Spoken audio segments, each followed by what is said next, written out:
चिंता। अरे हमहू एगो किसान है, हम किसान का दर्द ना समझब। आल हो तू बड़का सिखावत हुआ हमके। हाँ, पूरा गांव तो भुसुरा था। क्या भुसरा था? तो उसे क्यों कही? केहू माई का लाल चाहे बाऊ का लाल हमके कह पाई, केहू का हम कर्जा ले ले हई। अच्छा, मेहनत करीला मेहनत, लोहे लोहे जाए तो बड़ी मजा आई। अरे फास्ट धरावा फास्ट। अरे तो का मन अदवा गोड़वा धरा दे चल जा भुसवा में।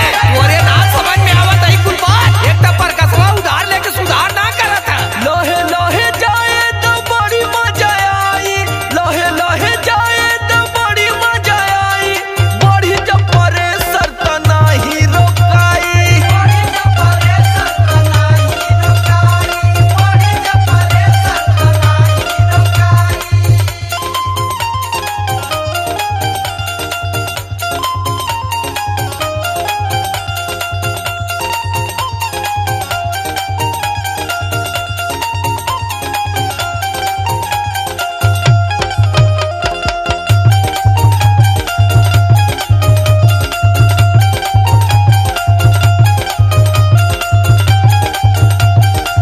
हाँ, तो पूरा गांव में बिगाड़ करा देला तू दौड़ी करे। हाँ, तोरे मित्रता में शत्रुता पैदा होती है, हम देखा थे। तोहरे चक्कर में कोई के घरे हम ना जा पाओ थे। हाँ, जाली कौनो चिन्नियों पानी तो ना पूछली। चल जब गुब्बारा मती थुथुन बना के मिथुन के घरे। काबू की मिथुना का मम्मी हमके बड़ी माने ले।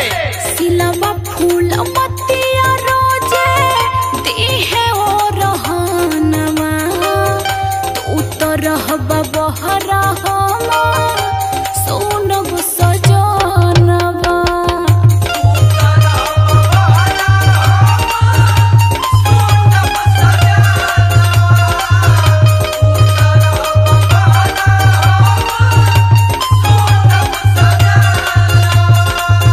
सिलवा फूल मतिया रोजे दी है ओ रहनवा, तू तो रहबा बहरा हमा सोनब सजनवा।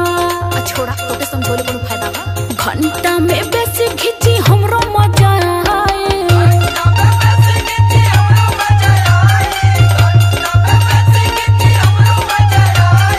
घंटा में बेसी घिची हमरो मजा आई। थ्रेसर के परेसर तो नियौरी बढ़ाए।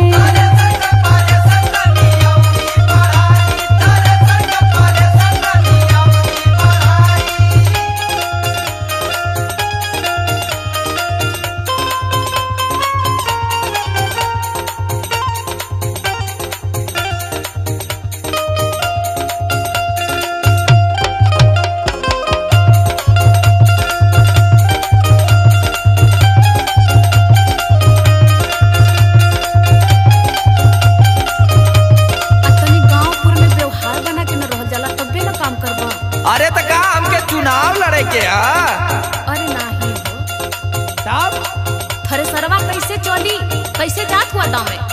अरे हम बिजनेस मैन नहीं, हम अगर लगी चली व्यवहार बनाओ तो एडीआर मती हमरो थ्रेसर और ट्रैक्टर कुल बिक जाई तुरंत। तोहरा से चिंता